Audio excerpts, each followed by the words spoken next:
On Christmas Eve many years ago, I lay quietly in my bed. I did not rustle the sheets. I breathed slowly and silently. I was listening for a sound a friend had told me I'd never hear. Ringing bells on Santa's sleigh. There is not a Santa. Only babies believe in Santa. My friend insisted, but I knew he was wrong. He was a huge prick. Late that night, I did hear the sounds, though not of ringing bells. You're actually not going to believe this shit. From outside came the sounds of hissing steam and squeaking metal. I looked through my window and saw a train standing perfectly still in front of my house. No, really, like a whole ass train on my street. I told you weren't going to believe it. Yeah, and guess what? There's more. Buckle up, fucker. The train was wrapped in an apron of steam, which is the dumbest metaphor I have ever heard. Snowflakes fell lightly around it. A conductor stood at the open door of one of the cars. He took a large pocket watch from his vest, then looked up at my window. I put on my slippers and robe and tiptoed downstairs and out the door. "Where are you going?" I heard a slurred voice that made the hairs on my head stand. I had not realized that my father was still awake, drinking away the night as he usually does. Unfortunately for me, he had not passed out yet from his nightcap. I'm, going outside. "It's Christmas, son.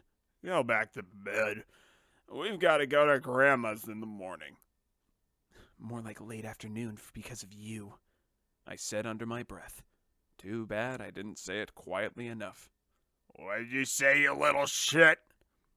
After the natural occurrence of having a verbal fight with my father had run its course, we both decided it was best I leave the house for a while. He was, after all, just starting to take off his belt as I sprinted for the front door. It's fine. Really, I'm over it. This was like 30 years ago. Let's move on. All aboard! The conductor cried out. I ran up to him. The snow was filling my slippers and numbing my feet, but I did not care. I was too excited to see what this commotion was all about. Well, are you coming? Where? Why, to the North Pole, of course. This is the Polar Express. I tried to reach out with my hand so he could help me on the train, but he declined with reason. Oh, sorry, kid. Can't do that.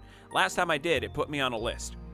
It took me half of a minute to climb aboard because my widow boy legs made it hard to climb up on the train. The train was filled with other children, all in their pajamas and nightgowns.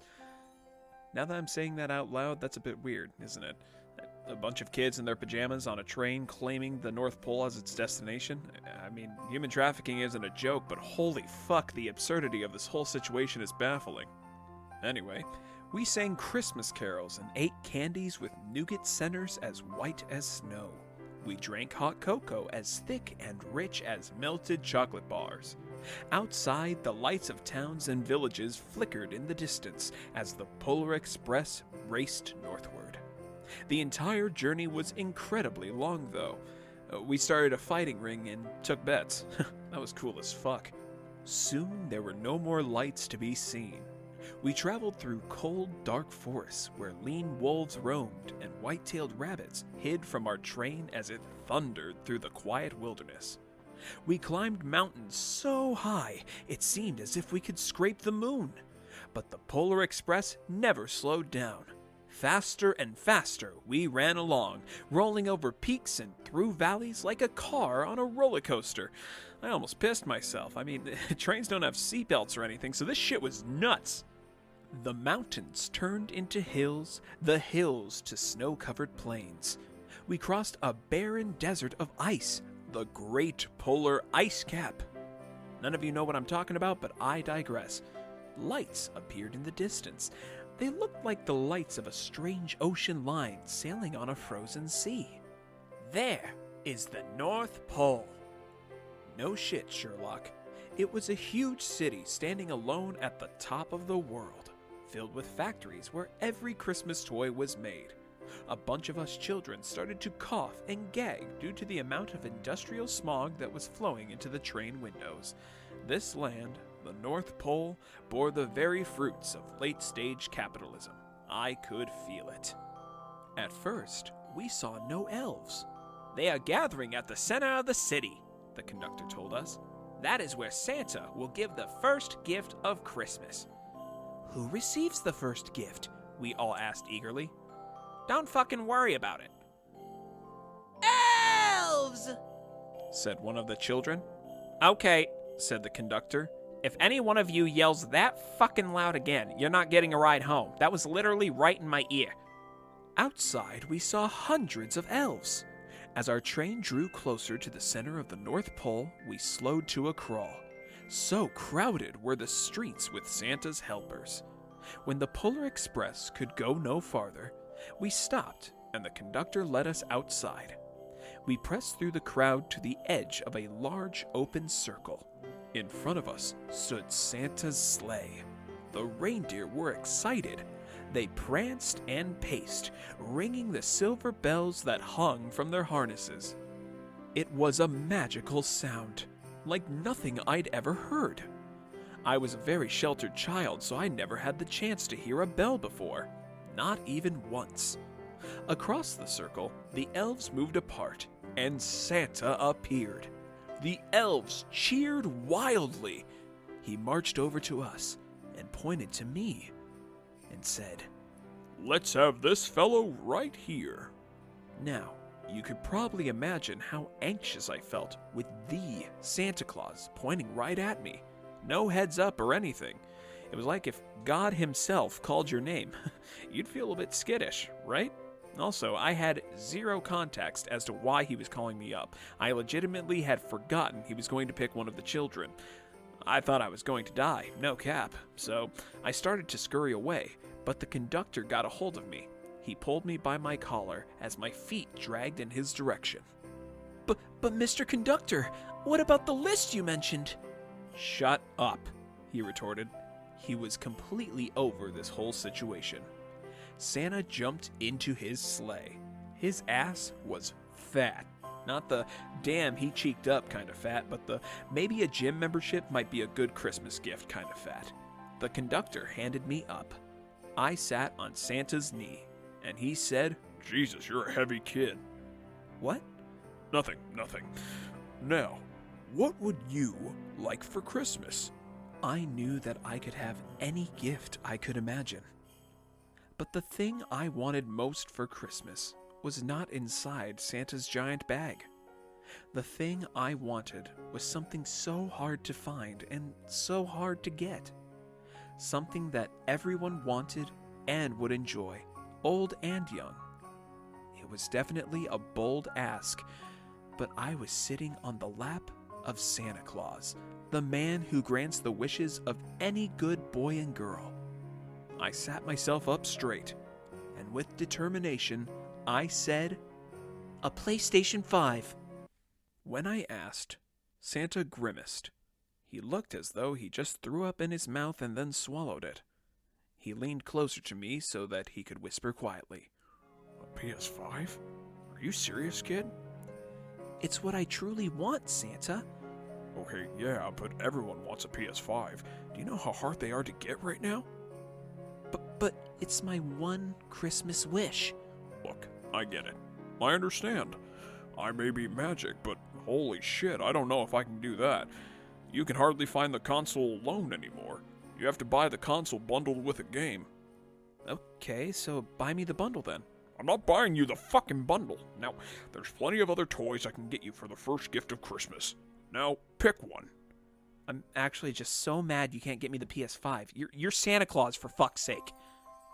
Okay, you know what? You're getting the silver bell. Here, now get the fuck off my knee. An elf cut a bell from the reindeer's harness. They tossed it up to Santa. He stood, holding the bell high above him, and called out, "The first gift of Christmas!" There was an uncomfortable silence from the crowd. A random elf shouted, Didn't that kid want a PS5? I think we all heard him say he wanted a PS5. Santa pulled out a Glock and shot the elf, point blank. we have any other wise guys in the crowd? More silence. Santa was a fucking menace. All right, good. Now get your ass home, kid. I'm gonna make sure your gifts get torched before I leave the North Pole. Well, that sucks. As soon as we were back inside the Polar Express, the other children asked to see the bell. I reached into my pocket, but the only thing I felt was a hole. I had lost the silver bell from Santa Claus's sleigh. You'd think that I'd know I had a hole in my pocket before this whole nightmare of an evening, but you'd be wrong, Let's hurry outside and look for it. one of the children said. But the train gave a sudden lurch forward and started moving. We were on our way home. Though it was probably the most useless gift you could give a 10-year-old kid, it broke my heart to lose the bell. When the train reached my house, I sadly left the other children. I stood at my doorway and waved goodbye. The conductor yelled something from the moving train, but I couldn't hear him. Fuck you! What? I yelled at him. He cupped his hands around his mouth. Merry Christmas! The Polar Express let out a loud blast from its whistle and sped away. On Christmas morning, my little sister Sarah opened her presents. I was upset that I didn't get anything, just like Santa had mentioned the night before. "Oh, sweetheart," chimed my sweet mother. "It's all right. Maybe you'll need to be a good boy next year." "It's not because I wasn't good, Mom. It's because Santa is a dickhead." I crossed my arms and sunk into the couch. While it was nice to see my sister get almost everything off her Christmas list, I couldn't help but feel jealous watching her smile with glee. When it looked as if everything had been unwrapped, Sarah found one last small box behind the tree. It had my name on it. Inside was the silver bell. There was a note. Found this on the seat of my sleigh. Fix that hole in your pocket, Mr. C. I shook the bell.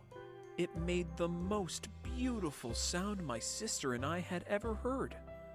But my mother said, "Oh, that's too bad."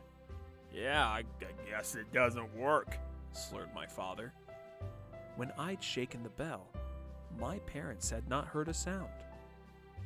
At one time, most of my friends could hear the bell, but as years passed, it fell silent for all of them. Even Sarah found one Christmas that she could no longer hear its sweet sound.